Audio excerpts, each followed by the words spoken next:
everyone, welcome to Digital Shift, where we discuss topics that will affect business, society and culture, as we want you to be better prepared for the future. If you see the shift coming, you can adjust to it. We've seen attitudes and mindsets changing regarding what the business is for. An often heard narrative is that the business is just for maximizing shareholder value. Now new companies are emerging with a business model built around a purpose. Hi David, welcome to Digital Shift. I'm Ju, the host, and Alain here is the co-host. We would first like you to introduce yourself. Thank you. Thanks for having me. I'm David Vasella. I'm a lawyer. I work with the Zurich law firm Walder, or the law firm is in Switzerland, but I'm in Zurich. I'm the head of the technology IP group in Walder, and I specialize in data protection, partially IT security, IT contracts, and in that context, we do advise our clients in relation to their business models. And sometimes we even advise on the business model that they could pursue if we see an opportunity based on what they do or what they tell us. Thank you, sounds interesting. Alain, start with your first question. Are we not getting to more and more an open society which is very interconnected and are actually having a lot of pollution or exploiting the user is anyway something which might get known and make a huge scandal and actually put you into a bad situation. So there was one example like for Nike quite some time ago. They were greenwashing a lot, and then they had the big scandal of their factories I think in Bangladesh, which were super bad. I think one even crashed and killed people. And then they noticed, well, we have to change our course. We have to be really sustainable, not just say we are. And that changed the company a lot. Many companies I see, for instance, I don't want to work with is are people which are very short-term oriented, just looking for the quick buck, and actually treat all their employees or subcontractors really badly, and then this is kind of people you don't want to work with. Well, I think we're having two separate discussions in one. Mm-hmm. One is a discussion about business model, and the other is a discussion of what we consider to be good and bad. These are separate things. Of course, one can have the political or philosophical or moral view that a particular conduct is bad and people should be punished in some form or one should stay away from them. I'm very happy to comment on that. This will just be my personal view. For investors, I think this takes us, they would look at this from a slightly different angle. They would ask themselves, or maybe they should ask themselves, if a particular business model or the way a company operates is sustainable long term, or if there will be pushback from users first, and then from the from the political arena, and then ultimately from a regulator. This is something you could see on Facebook. First, they were just a platform and had to view that they don't care about the content. They provide the infrastructure and users can do whatever they please. Same for YouTube and other platforms. There are some laws who would even exempt the platform providers from liability, saying that they don't have an obligation to screen content. And how could they? It's in the same way, a city doesn't have an obligation to screen the citizens who just meet on a square and discuss. And the discussion might not be acceptable, but it's not the problem of the city in this particular example. This changed because the platforms, Facebook probably more than the others, was perceived as having a more active role. And in some form they do, since they have an influence on how the feeds look. So we had the discussion about bubbles. And this was perceived more and more as a threat to democracy even, because the Biden-leaning citizens in the US would only see posts that confirm their view, and the same for the Trump. And this changed, and now we have Facebook actively engaging in screening posts, and the same goes for Twitter, as you could see with Trump's Twitter feed following the election. I think half of his tweets were marked as at least debated. This is something that's important for an investor because this has an impact on the business. That creates cost on the providers, which is something they have to factor in when they value a company and consider an investment. So in that sense, for an investor, the moral debate is important. I personally am very skeptical about just saying this is a good company and this is a bad company. I think this is, in many cases, not a particularly mature way to look at it. Okay, thank you. That was clear and concise. Yeah, we made another interview where we talked about sustainability, and as Nick Beglinger said, that actually what the company will do, most of them will not be thinking so much about morals. They're not obliged to, and then they will do just what they can do. And so so mostly it's a case in sustainability that the playing field needs to be set by the state and actually make the rules for everybody. And that's it. And in his position, you said that even making a sustainable company is more complicated and it takes more work.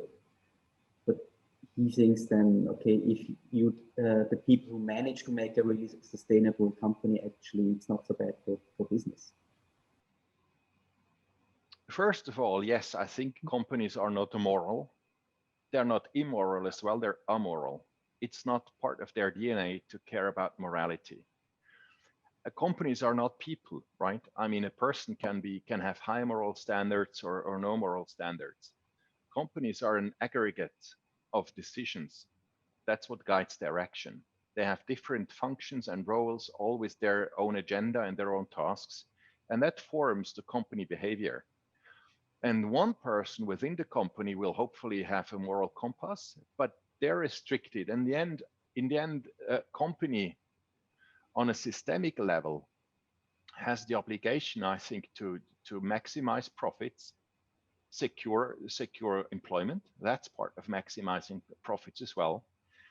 And that can be a reason to regulate companies, because then you have a level playing field. If you don't have that, then the one company who's particularly moral might be at a disadvantage if others don't. So creating a level playing field by regulation is absolutely accepted. No company would dispute that as a matter of principle. Of course, the devil lies in the details. There might be an incentive for companies to act in a more sustainable way because they see this as a business advantage. In my view, I see that some companies are trying to do more than they actually have to in terms of data protection, because they think it's relevant for their market perception and in the end, user acceptance. That can be. It only works so far. It really depends on the company. If you make more money just by minimum compliance than you think you would make by extra compliance, then you will do the minimum. It's fully rational. And if the minimum is not sufficient, then that would be a case for regulation. I don't think most companies are against regulation. I've seen discussions more than once where a company said, we would like to do this. It would be good for the users, but it costs and the competition doesn't do it. They would welcome regulation. There are a number of incentives that some tech companies in the US ask for regulation in data protection because they think it will help their customers, specifically businesses in the EU. The better, the higher the regulation in data protection in the US, the easier it is for a US company for an EU company to use their services. Number of reasons, but if it turns out that all of these don't work, then it becomes a policy question. If we as a society agree that some behavior shouldn't be allowed, and if we see there is no sufficient incentive, then that again is a case for regulation. Okay, but I would have one question, to be honest. What question should we have asked you? I think there's a couple of general topics that play into this into these questions. One is corporate social responsibility. That is a huge topic. The question of what is expected from companies in terms of contribution to the society. Sometimes it can be regulated to an extent, but it can also be a general expectation of the stakeholders, of the public, of regulators. So this is an important area. And there is a discussion about data protection, data ethics, and corporate social responsibility. I think that's an area that is worth to explore. And also data and ethics. This is a huge topic. To an extent, it is exactly the kind of greenwashing that you've mentioned before. If you have, well, I shouldn't always say Facebook, but let's just assume there is one platform, not Facebook, that's maybe in the public eye and faces criticism. If they say data ethics is super important, let's fund a think tank and then publish results about. I mean, of course, that can just be greenwashing to avoid regulation. It's not necessarily, but I mean, I can see where this suspicion could come from. But there is also really just a discussion about ethics generally, and then for data, which is interesting, and it's on the agenda of the companies. Mm-hmm. See, this part we would have missed if we don't pick your brain. Yeah. Thank you. Okay, cool. And thanks a lot. If I can maybe make one more comment. I mean, if you try to find something where data and doing good intersects, there are ideas that, for example, you could have data cooperatives where people can donate data, usually for research purposes. So, for example, I could say I have medical data and I would like to donate it, probably on an anonymous basis, but that would be something you could actually do. Mm-hmm. There are thoughts about that. Maybe it might not be a business model, but I mean, we've just talked about business. A lot of people do good things not for monetary concerns. That's a great thing. It's not a model for business, but it's a great thing, and people do that. And there are thoughts when it comes to data that go in that direction as well. I don't think there is an established way to bring that into practice, but it's a thing. So right. I think you could actually. I think where I've seen something like that, maybe you'll know more about it, is Apple with the Apple Watch, because they conducted studies, at least in the US. I don't think they have done that in Switzerland or in Europe, but I think they did that in the US. And you could participate in studies by allowing the Apple Watch to collect your heart rate or heart data and transmit it for the studies. Mm-hmm. And maybe they'll do that with the oxygen sensor in their newest model. Mm-hmm. So that can be something. Yeah. Like you said in the beginning, that there might be just two discussions. The one is moral narrative discussion, what seems to be good and be perceived as good, and the other discussion is one about business models and regulations, and what does this does this imply for the bottom line of the company? Right. Agree. Mm-hmm. Agree. I mean, I think the discussion about what moral actually means, there's rarely a real sensible, respectful debate about that. Certainly not in the public sphere, maybe in some newspapers to an extent, certainly not in social media, but I don't think social media is built for debates, meaningful debates anyway. But we don't have that. We just have those who are on a moral high ground, probably on both sides of the political aisle, and then the other who react to it. And in that climate, it's just not possible to have this discussion. And this has an impact on regulation, certainly. Thank you for watching this interview. If you liked it, hit the like and subscribe button. This will help spread the word.